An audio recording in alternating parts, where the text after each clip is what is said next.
I never stopped overeating. The whole process, even when I was at my fittest, I was still overeating. Until 2020, when something interesting happened. I had already given up on trying to be, this muscle guy. So I was ready to receive the new. You need to give up on the old in order to receive the new. And at this point, I was at the new frontier of my journey. I felt dissatisfied. Something was not working.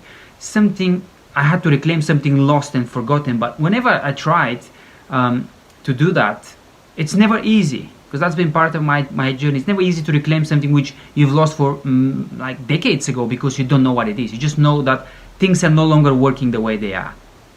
And this is the spiritual journey, said someone, I think Howard Macy, his name is, he said, the spiritual journey is always frontier. It can never be made suburban. So I was settled. I like the suburban life. With my food, with my routines, I knew exactly what I like to eat, and I was settled. But spirituality cannot be made suburban. And I was called into the more. I was called into the frontier.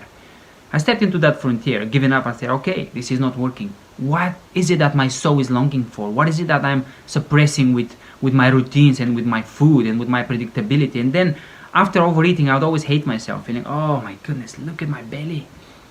But I knew at this stage that fitness wouldn't do it, because fitness was just putting a plaster, a band-aid on my wounds, and I had given up on that. Not on fitness per se, but on using fitness as a way to make me feel better. I just wanted to find out why I needed it in the first place. And so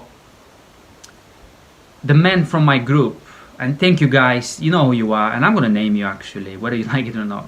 My good mentor and friend Keith, Michael Finfrock, Pete McMullen, and Jacob Brackett. You guys have been amazing. You encouraged me so much, especially in that time, 2020, when I was rediscovering something. And Mike, you're an actor. My friend Mike's an actor, so he gave me some acting lessons. Because this is why I needed it. Because I had reached a part of me that was young, that was abandoned, rejected, abused, and it wanted to act. This came as a surprise. But here's a little bit of a background.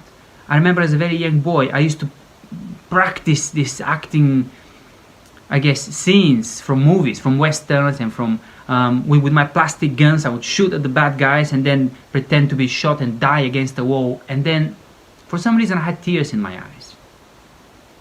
I was 8, 9, 10 years old, and I had tears in my eyes every time when I was acting out these battles and my passion for fighting and dying for something great. Of course, my parents didn't know that. I hid that. Even from myself, I started hiding it later in the teenage years. Because my home was not, my parents did their best, as most parents, but I did not learn emotional expression. I did not learn connection. I did not learn feelings just to feel. I had to stuff my feelings. I had to literally stuff it down with food for many years. So for me, not feeling and not being conscious of what was going on inside of me was natural. But this is what happened when that part of me surfaced, and I shared it with the guys. They encouraged me, and my friend Mike gave me some acting classes. Keith was praying with me so much, and thank you, Keith. And I signed up for a local acting class in a local college, but because of COVID, it kept being pushed back and it kept being cancelled. And then one day I opened up my Twitter account for Men's Corner, and I saw an actor who I've been following. He's one of those, I love it, the old school Italian American actors, Al Pacino, all those guys there. Al Pacino is one of my favorite actors, but this particular guy, his name is Chazz Palminteri. Now, back in the 90s when I was growing up, one of my favorite movies that was on television, and I always was glued to it, to the screen when it was on, was Bronx Tale, A Bronx Tale, with Robert De Niro and Chazz Palminteri. If you haven't watched it, check it out. If you like old school neighborhoods and the man and boy stories, mentorship, gangs, crime, and masculinity in that way, and I was glued to the screen when that movie came on. And so I saw that this actor Chazz Palminteri was, for some reason, offering acting classes one-to-one, and it was amazing. So I said, wow, how about, instead of waiting for that local acting class, which was supposed to be a week workshop. How about I ask for a refund, take my money back, add some more money, because it wasn't cheap, and that's okay, we're talking Hollywood, and buy one session with Chazz Palminteri, because I figured that for 1 week with those guys, I would rather spend an hour with Chazz Palminteri, because he would tell me whether or not it was worth pursuing, because maybe I didn't have any gifts, maybe I didn't have any acting goodness, maybe it was just all a childhood dream, and what's the point of pursuing it if it's just not real? Maybe it is just a childhood dream. Long story short, I did that, and boom, one day I was face to face on the screen with Chazz Palminteri, and he asked me to do some things that I had prepared beforehand, a monologue, and he kept saying, "You're very good, you're very good." I couldn't believe that he would say that, because I never acted, I never had acting lessons. I was in my mid-30s, but he kept encouraging me. He said, "Listen, you should pursue that, you should pursue that. What I see is the beginnings of something, you have something." So I was overjoyed. I mean, Chazz Palminteri, thank you so much, Chazz.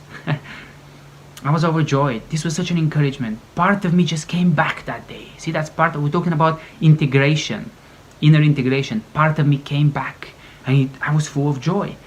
And so, consulting with my friends, especially Michael, who is an actor, I said, "What shall I do? Shall I go and try and study?" And he said, "Listen, act.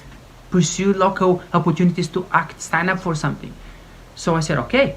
I signed up for in a local website where you can find acting work, and I was approached in a couple of months.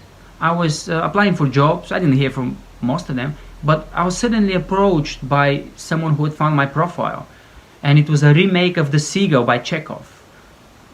And again, thank you for those people. Their name is the name of that theater company is Dionysius Theater.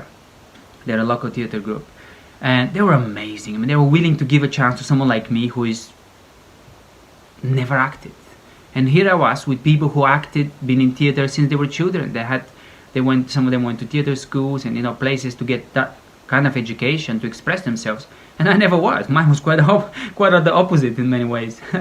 I spent my youth suppressing my true self and trying to be some man that I wasn't.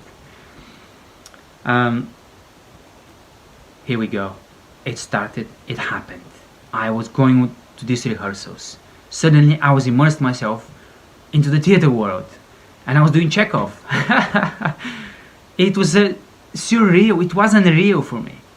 And it was very, very, very hard. Let me tell you something. If you want to pursue your dreams, don't listen to the polished version. Don't listen to the Hollywood version of that. It's tough, it's gritty, and it's awkward. I was a grown-up man trying to become like a child again. But this is the whole point. It needs to be difficult. Otherwise, everyone would be pursuing their lost and long-forgotten dreams. It has to be difficult. You have to feel stupid.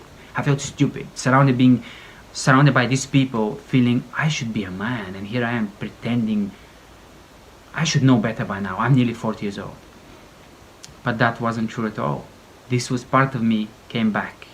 And during those rehearsals, this is where it's tied in with food, because I would fast, because for me that was a spiritual experience. I wanted to be sharp, and I discovered by this time that there's nothing more masculine and more spiritually, that keeps you more spiritually sharp, in tune with your spirit, in tune with God, than fasting. Fasting is amazing. So I would just drink water all day and just have some black coffee and go and do those rehearsals, and then I would eat in the evening. And normally after fasting I was always starving, so I'll have a huge meal after fasting, but I never felt bad about it, because it was I've been fasting for 24 hours, and so I had been preparing my meals beforehand, knowing that after fasting, after that whole day, and being in theater in the evening, I'll be starved.